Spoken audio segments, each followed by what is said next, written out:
अस्सलाम वालेकुम मुअज़्ज़िज़ सामीन व नाज़रीन, इस चैनल पर पेश की जाती हैं जुर्म व सज़ा और तफ्तीश की नाकाबिले फरामोश सच्ची कहानियाँ। मुअज़्ज़िज़ सामीन व नाज़रीन, आपसे उम्मीद की जाती है कि वीडियो को लाइक करें और चैनल को भी सब्सक्राइब कर दें। शुक्रिया। अक्सर अफराद पुलिस वालों के बारे में गलत फहमी का शिकार हैं। इसके लिए इन्हें कसूरवार भी नहीं ठहराया जा सकता, क्योंकि हमारा मीडिया इनके जहन में पुलिस वालों का बड़ा शर्मनाक तस्वुर उजागर करता है। इस सिलसिले में सबसे ज़्यादा हाथ हमारे टीवी ड्रामों और फिल्मों का है, जहां पुलिस वालों को इंतहाई जालिम, जाबिर और रिश्वतखोर दिखाया जाता है। वो बेगुनाह शहरियों को उठाकर थाने में बंद कर देते हैं, इन पर गरजते बरसते हैं, इन्हें डराते धमकाते और इनकी जा बख्शी के इवज़ लंबी चौड़ी रकम तलब करते हैं। अगर कोई बेकसूर शख्स इनका मुतालबा पूरा न करे तो इसको न सिर्फ बेदर्दी से फेंटी लगाई जाती है, बल्कि इस पर बेदरेक तशद्दुद भी किया जाता है। बादज़ा इन्हें जाली मुकदमात में उलझाकर जेल भेज दिया जाता है। किसी भी महकमे में काली भेड़ों के वजूद से इनकार मुमकिन नहीं, लेकिन मैं आपको यकीन दिलाता हूँ कि पुलिस वाले भी आप ही की तरह इंसान होते हैं। हमारी पुलिस टीवी और फिल्म वालों की पुलिस से बिल्कुल मुख्तलिफ है।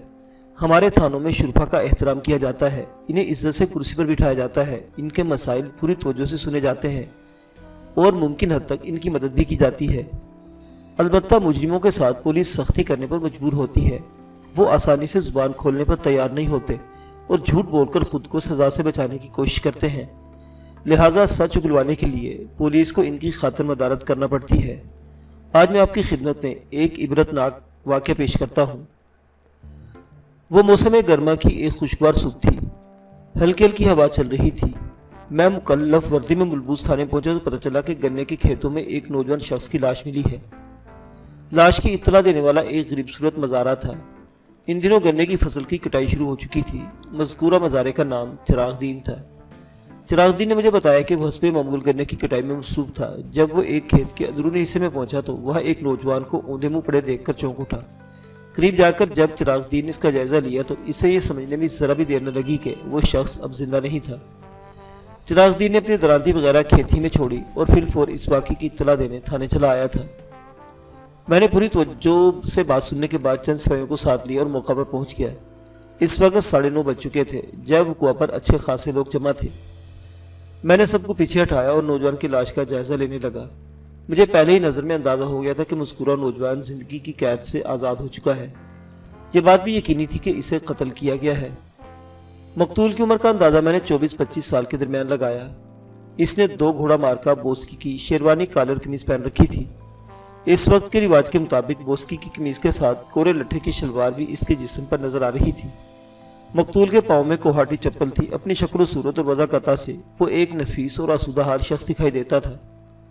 इसका लिबास नया और बेदाग था। वो इस वक्त औंधे मुंह ज़मीन पर पड़ा था। इसकी पोजीशन से अंदाज़ा होता था कि जैसे वो अकड़ू बैठे हुए अचानक मुंह के बल गिरा हो। मकतूल के सर के पिछले हिस्से में चोट का नुमायां निशान नजर आ रहा था। चोट इस कदर शिद्दत से लगाई गई थी कि खोपड़ी चटक गई थी और बहने वाले खून ने बोस्की की कमीज को रंगीन कर दिया था। सर के दूसरे हिस्सों पर भी चोटों के कुछ निशानात पाए गए थे, ताहम वो इतने मोहलक नहीं थे। सबसे कारी ज़र्ब सर के पिछले हिस्से पर लगाई गई थी और मेरे ख्याल के मुताबिक यही ज़र्ब इसकी मौत का सबब बनी थी। एक बात वाज़ेह थी कि मकतूल के अक़ब से इस पर हमला किया गया था। मैंने चोटों से फौरी तौर पर यह अंदाज़ा लगा लिया था कि हमलावर लाठी या लाठियों से किया गया था। हमलावर एक शख्स भी हो सकता था और एक से ज़्यादा अशखास भी। मुझे बताया गया कि मकतूल का नाम आरिफ अली था और वो इसी गांव का रहने वाला था। मैंने मकतूल की लाश को पलटकर देखा और चौंक उठा। इसके शलवार का कमरबंद खुला हुआ था। मेरे जहन में तेज़ रोशनी का झमाका हुआ। पूरी सूरत हाल मुझ पर वाज़ेह हो गई।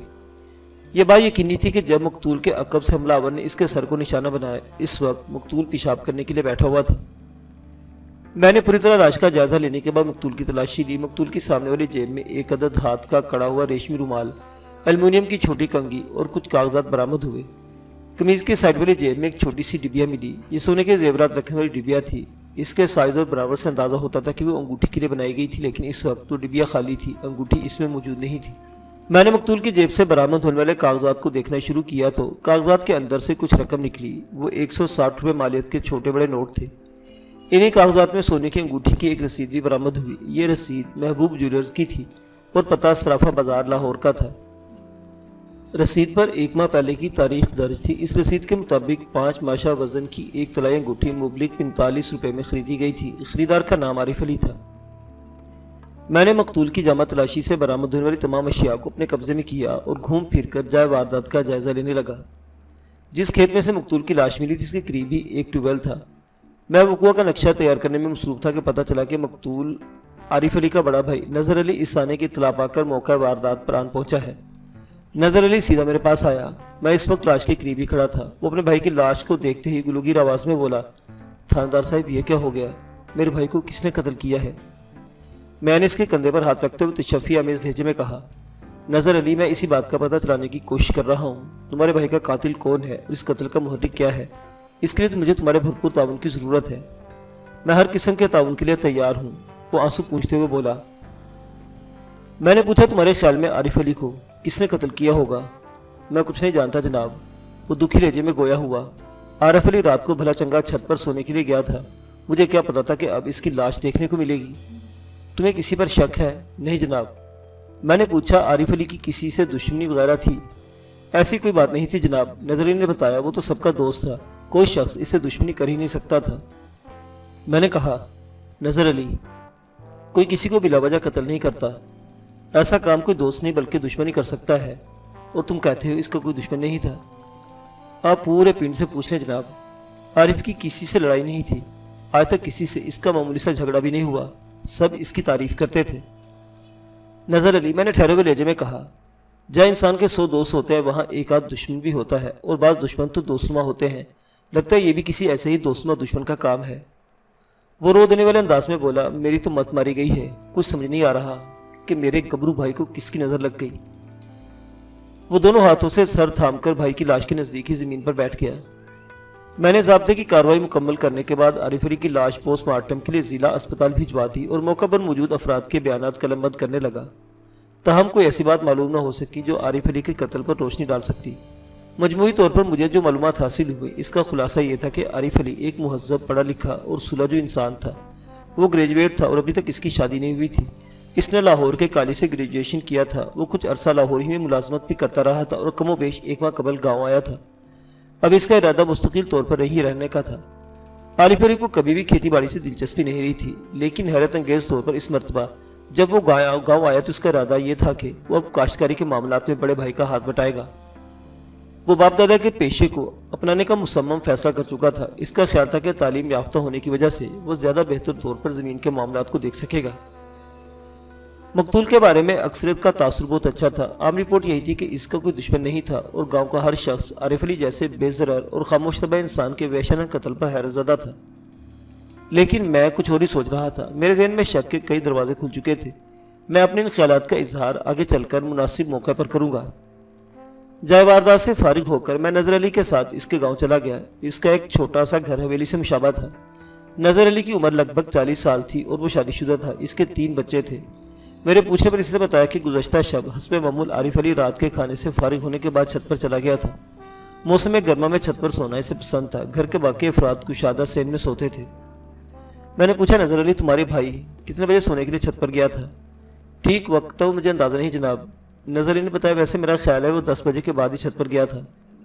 میں نے گھڑی پر نگاہ ڈالتے ہوئے کہا، اس وقت 10:30 بج رہے ہیں، تم آدھا گھنٹہ پہلے جائے واردات پر پہنچے تھے، کیا تمہیں اس سے پہلے معلوم نہیں تھا کہ تمہارے بھائی کو کسی نے قتل کر دیا تھا؟ اس نے نفی میں سر ہلاتے ہوئے کہا، تھاندار صاحب میں منہ اندھیرے اپنی زمین کی طرف نکل جاتا ہوں۔ عارف علی ذرا دیر سے اٹھنے کا عادی ہے۔ میں حسب معمول گھر سے نکل گیا تھا۔ واپسی پر مجھے معلوم ہوا کہ عارف علی کو کسی نے قتل کر دیا ہے۔ پھر میں بھاگا بھاگا کھیتوں میں جا پہنچا۔ نظر علی، آج صبح حسب معمول جب تم گھر سے نکلے تو کیا اس وقت عارف گھر میں موجود تھا؟ میرا مطلب ہے کیا وہ اس وقت چھت پر سو رہا تھا؟ ظاہر ہے وہ چھت پر ہی ہوگا۔ کیا تم نے چھت پر جا کر دیکھا تھا؟ نہیں جناب، میں نے دیکھا تو نہیں تھا، نظر علی نے جواب دیا۔ میں نے پوچھا، نظر علی جب تم گھر سے نکلے تھے اس وقت تمہارے گھر کا اندرونی دروازہ بند تھا یا کھلا ہوا تھا؟ بند تھا جناب، یعنی جیسے رات سونے سے پہلے تم نے اسے بند کیا تھا وہ تمہارے جانے تک ویسے ہی بند تھا۔ نظر علی نے اس بات میں جواب دیا۔ میں نے پوچھا، کیا گھر سے باہر جانے کا کوئی اور دروازہ بھی موجود ہے؟ نہیں جناب، ایسا کوئی دروازہ موجود نہیں ہے۔ میں نے کہا، نظر علی میں تمہارے گھر کی چھت دیکھنا چاہتا ہوں، آپ میرے ساتھ ہیں، اس نے کہا اور سیڑھیوں کی جانب بڑھ گیا۔ میں نظر علی کے رہنمائی میں چھت پر پہنچ گیا۔ نظر علی نے مجھے بتایا کہ مقتول عارف علی کا رات کو کس چارپائی پر سویا تھا۔ میں نے اس چارپائی کا بغور جائزہ لیا۔ वो रंगदार पायों वाली एक खूबसूरत चारपाई थी जिस पर सफेद रंग का एक बेदाग खेस बिछा हुआ था। खेस पर कोई शिकन नजर नहीं आ रही थी जिससे जाहिर होता था कि इसे इस्तेमाल नहीं किया गया था। इसका मतलब यही था कि आरिफ अली रात को इस बिस्तर पर सोए नहीं था। घर के पिछवाड़े में एक बाड़ा नजर आ रहा था जिसमें निफ्स दर्जन के करीब मवेशी बंधे हुए थे जिनमें बैल, भैंस और बकरियां शामिल थी। घर की छत से लकड़ी की एक सीढ़ी बाड़े के अंदर चली गई थी। मैंने नजर अली से पूछा, ये बाड़ा किसका है? मेरा है जनाब, इसने जवाब दिया। मैंने लकड़ी की इस सीढ़ी की जानिब इशारा करते हुए सवाल किया, नजर अली, क्या ये सीढ़ी मुस्तकिल यहीं रहती है? जी हाँ जनाब, मैं तुम्हारा बाड़ा देखना चाहता हूँ। आ जाए, इसने सीढ़ी पर कदम रखते हुए कहा। अभी तक मैं ये नहीं समझ सकता कि मकतूल आरिफ अली गन्ने के खेतों में क्यों कर पहुंचा था। इसे कोई बुलाकर ले गया था या वो खुद किसी से मिलने वहां गया था। नजर अली ने मेरे सवाल के जवाब में बताया था कि रात छत पर जाने के बाद आरिफ अली फिर नीचे नहीं उतरा था। अगर वो घर के बैरून दरवाजे से बाहर जाता तो सुबह नजर अली को दरवाजा खुला हुआ मिलता, लेकिन नजर अली ने इसकी तरदीद की थी। अब बाड़े में लगी हुई सीढ़ी को देखकर मुझे ख्याल आया था मुमकिन है आरिफ इसी सीढ़ी के जरिए बाड़े से में उतरा हो और फिर वहीं से बाहर निकल गया हो। हम दोनों आगे पीछे बाड़े में उतर आए। बाड़े के कोने में कटे हुए चारे का ढेर लगा हुआ था। दूसरी जानिब जलाइजा में लकड़ियां और उपले रखे हुए थे। एक बगैर दरवाजे के कमरे में हल और पंजालियां पड़ी थी। इसके अलावा कुछ नाकारा मशीनी पुर्जे भी रखे हुए नजर आ रहे थे। बाड़े का बैरूनी दरवाजा ऐसा था जिसे अंदर और बाहर दोनों खोला जा सकता था। मैंने घूम फिरकर हर इम्कान का जायजा लिया, फिर नजर अली से पूछा, लगता तुम्हारा भाई बाड़े के रास्ते बाहर गया था, तुम्हारा क्या ख्याल है? मैंने इसके चेहरे पर नजरें जमा दी। शायद आप ठीक ही कह रहे हैं, नजर अली ने जवाब दिया। यही एक रास्ता है जहां से वो मेरे इल्म में आए बगैर बाहर जा सकता था। मैंने कुछ सोचते हुए कहा, वो तुम्हारे इल्म में लाए बगैर घर से बाहर क्यों गया था? यही बात तो मेरी समझ में नहीं आ रही। मैंने कहा, नजर अली, अगर तुम मुझसे कुछ छुपाने की कोशिश की तो ये तुम्हारे हक में बेहतर नहीं होगा। अगर ऐसी वैसी कोई बात है तो मुझे अभी बता दो, वरना बाद में पछताना पड़ेगा। मुझे जो कुछ मालूम था वो आपको बता चुका हूँ जनाब। और रुहासा हो रहा था। मैंने पूछा, नजर अली, तुम्हारे भाई की लाश जिन खेतों से मिली है वो तुम्हारे घर से खासे फासले पर है। मुझे बताओ, आरिफ अली को ऐसी क्या जरूरत पेश आ गई थी कि वो तुम्हारे इल्म में लाए बगैर वहां पहुंच गया था? इसने अपनी लाइलमी का इजहार किया। मैंने पूछा, नजर अली, सच सच बताओ, तुम्हारे भाई का किसी लड़की से कोई चक्कर तो नहीं चल रहा था? इसने जवाब देने में थोड़ी सी हिचकिचाहट का इजहार किया, फिर बोला, नहीं जनाब, ऐसी तो कोई बात नहीं थी। मैंने कहा, सोच लो नजर अली, अगर बाद में कोई ऐसी बात निकल आई तो मैं तुम्हारे साथ सख्ती से पेश आऊंगा। आप मेरी बात का यकीन करें थानेदार साहिब, वो मुल्तजियाना अंदाज में बोला। मैंने आपसे कोई झूठ नहीं बोला। मैंने वाज़ेह तौर पर महसूस किया था कि नजर अली मुझसे कुछ छुपाने की कोशिश कर रहा है, ताहम मैंने इससे ज्यादा इसरार नहीं किया और इससे साथ वापस घर में आ गया। हम दोबारा बैठक में आकर बैठे तो मैंने सवाल किया, नजर अली, क्या आरिफ अली किसी लड़की को पसंद करता था? वो सीधा होकर बैठ के फिर बोला, थानेदार साहिब, मेरे इल्म में ऐसी कोई बात नहीं। इसने कभी मुझसे ऐसा कोई जिक्र नहीं किया। मैंने कहा, आरिफ अली तालीम याफ्ता और सेहतमंद नौजवान था, इस उम्र में इसकी शादी हो जाना चाहिए थी। क्या तुमने कहीं इसकी कोई रिश्ते की बात चलाई थी? अभी 1 माह पहले तो वो लाहौर से आया था, नजर अली ने जवाब दिया। जब वो लाहौर में मुलाजमत कर रहा था तो मैंने कई बार शादी के मौजू पर इससे बात करना चाही थी, लेकिन वो हमेशा टाल जाता था। कहता था पहले वो अपनी एक हैसियत बनाएगा, फिर शादी के बारे में सोचेगा। मैंने इसको समझाया कि हम बाहैसियत लोग हैं, हमारी अच्छी खासी ज़मीन है, अल्लाह का दिया हुआ सब कुछ है। इसने कहा था कि अपना आबाई पेशा छोड़कर लाहौर शहर में कोई कारोबार करना चाहता है। मैंने भी ज़्यादा जोर नहीं दिया। फिर अचानक ही इसके ख्यालात बदल गए। क्या मतलब? मैंने पूछा। नजर अली ने बताया, पहली मरतबा जब वो यहाँ आया तो वापस जाते हुए कुछ उदास सा नजर आ रहा था, जबकि इससे पहले कभी ऐसा नहीं हुआ था। वो गांव से शहर जाते हुए हमेशा खुश नजर आया था। तुमने इसका अफसुर्दा होने की वजह पूछी थी? हाँ, मैंने इसके इस बारे में पूछा था, नजर अली ने जवाब दिया। मेरे सवाल के जवाब में से बताया कि अब इसका दिल नहीं चाहता कि वो गाँव से जाए। मैंने पूछा, इसके दिल का न चाहने का सबब भी बताया होगा?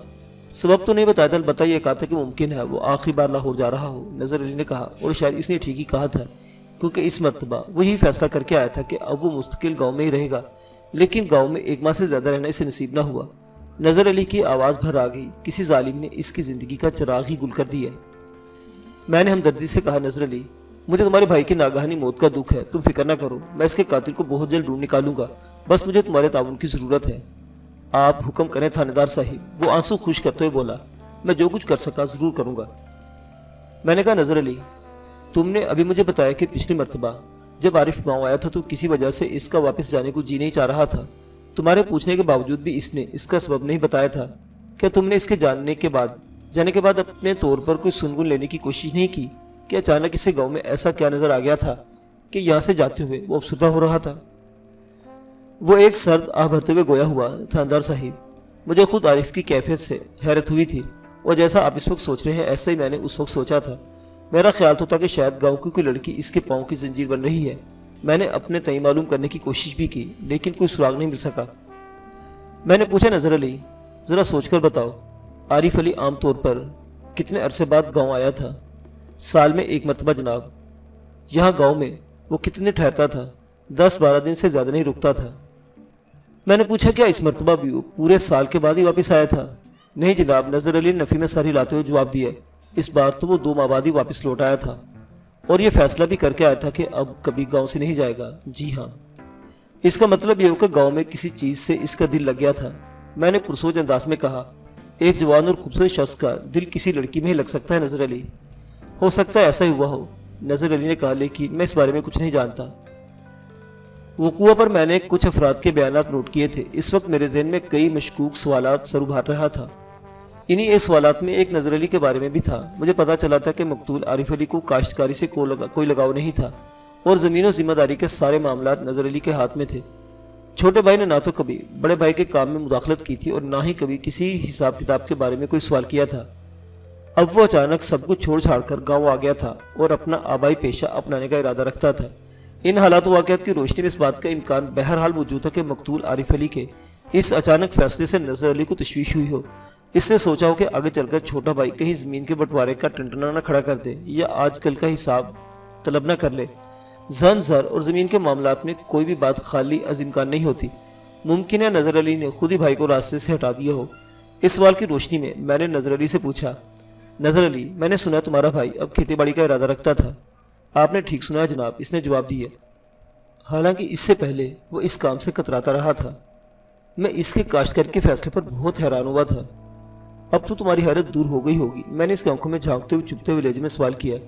वो जिस होकर बोला, मैं आपकी बात का मतलब नहीं समझ सका जनाब। मैंने कहा, मेरा मतलब है कि अब तो तुम मुतमईन हो गए हो। आरिफ अली जिम्मेदारी करने के लिए जिंदा नहीं रहा।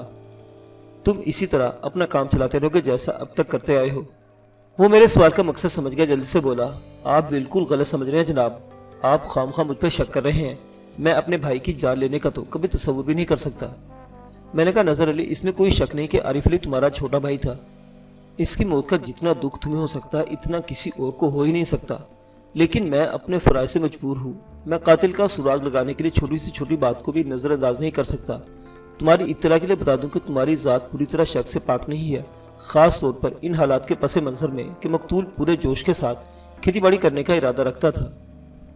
वो चलना में कुछ सोचता रहा, फिर बोला, थानेदार साहिब, मैं आपकी सोच पर कोई पाबंदी नहीं लगा सकता और ना ही आपकी तफ्तीश के रास्ते में कोई रुकावट खड़ी कर सकता हूँ। दिलों के हाल अल्लाह जानता है। मेरा ज़मीन मुतमईन है कि मैं बेगुनाह हूँ। मुझे 100% यकीन है कि मेरा अल्लाह मेरी इज्जत ज़रूर रखेगा। मैंने पूछा, नजर अली, तुम एक तवील अरसे से ज़मीनों का इंतज़ाम संभालते रहे हो। माना कि मकतूल को ज़मीन जायदाद के मामला से ज़्यादा दिलचस्पी नहीं थी, लेकिन ऐसा तो हो सकता है इसकी ख्वाहिश हो कि इसके हिस्से की ज़मीनी से मिल जाए। नजर अली ने कहा, आरिफ अली ने कभी ऐसी कोई ख्वाहिश जाहिर नहीं की। अगर वो ज़मीन में से अपना हिस्सा मांगता तो मैं बखुशी इसके हवाले कर देता। क्या इसने कभी ज़मीन की आमदनी का हिसाब भी मांगा था? नहीं जनाब, इसने कभी कोई ऐसी बात नहीं की थी। नजर अली के लहजे में कोई ऐसी बात मौजूद थी जो इसकी सच्चाई पर दलालत करती थी, लेकिन जब तक असल कातिल का सुराग न मिलता मैं नजर अली की ज़ात को नज़रअंदाज नहीं कर सकता था। मैंने इसे मशकूक अफराद की लिस्ट में रख लिया। फिर मैंने सवालात का जाविया तब्दील करते हुए कहा, नजर अली, तुम्हारे भाई की लाश गन्ने के खेतों में से मिली है। तुम खुद वो जगह देख चुके हो। जी हाँ, वो गन्ने की खेती है, इसने जवाब दिया। मैंने पूछा, वो ज़मीन किसकी मलकियत है? गर्दावर इरशाद हुसैन की। महकमा माल का एक ओहदा जो पटवारी से एक दर्जा ऊपर होता है। गर्दावों को कानून गो भी कहा जाता है। मैं सोच में पड़ गया। इरशाद हुसैन गर्दावर सरकारी मुलाजिम था और इस गांव में इसकी अच्छी खासी ज़मीन थी। मुझे नहीं मालूम था कि इसने 1.25 एकड़ के करीब ज़मीन किस तरह हासिल की थी। अलबत्ता एक बात थी कि आम लोगों में इरशाद हुसैन गर्दावर का तासुर अच्छा था। लोग इसका एहतराम करते थे और इस एहतराम में डर खौफ से ज़्यादा मोहब्बत और अकीदत पाई जाती थी। मैंने गर्दावर इरशाद हुसैन का नाम अपने जहन में महफूज कर लिया। मेरा ख्याल था कि फुर्सत मिलते ही मैं इससे भी सिलसिले में पूछ जरूर करूंगा। फिर मैं दोबारा नजर अली की जानिब मुतवज्जो हो गया। नजर अली, मैंने इसे मुखातिब करते हुए कहा, इस मरतबा तुम्हारा भाई लाहौर से सोने की कोई अंगूठी भी लाया था? इसने चौंक कर मुझे देखा। नहीं जनाब, आप किस किस्म की अंगूठी का जिक्र कर रहे हैं? मैंने अपनी जेब में से अंगूठी वाली खाली डिबिया निकालकर नजर अली को दिखाई और कहा, ये डिबिया मुझे मकतूल की जामा तलाशी से मिली थी। फिर मैंने इसे महबूब ज्वेलर्स की रसीद दिखाते हुए अपनी बात की वजाहत की। नजर अली आरिफ अली ने 1 माह कबल महबूब ज्वेलर्स से सोने की एक अंगूठी खरीदी थी। 1 माह कबल का मतलब ये हुआ कि जब वो लाहौर से गाँव आया था। क्या तुम बता सकते हो कि किस हस्ती के लिए शहर से तलाई अंगूठी खरीद कर ला सकता है? ये तो सारा किस्सा ही मेरी समझ से बालातर है। वो हमन को की तरह अंगूठी वाली डिबिया को देखते हुए बोला, ये डिबिया तो खाली नजर आ रही है, इसकी अंगूठी कहाँ गई? इस अंगूठी के दुरुस्त मुकाम के बारे में सिर्फ और सिर्फ तुम्हारा भाई जानता था जो अब जिंदा नहीं रहा, इसलिए मैं तुम्हारे सवाल का जवाब नहीं दे सकता। एक लम्हे के तवक्कुफ से मैंने इजाफा किया, मुझे ये डिबिया मकतूल के लिबास में ऐसे ही खाली मिली थी। मैं जरा अपनी घरवाली से पूछता हूँ। नजर अली ने उलझन आमेज लहजे में कहा, शायद वो इस बारे में कुछ जानती हो। मैंने कहा, तुम अपनी घरवाली को इधर बैठक ही में बुला लो, मैं भी इससे बहुत कुछ पूछना चाहता हूँ।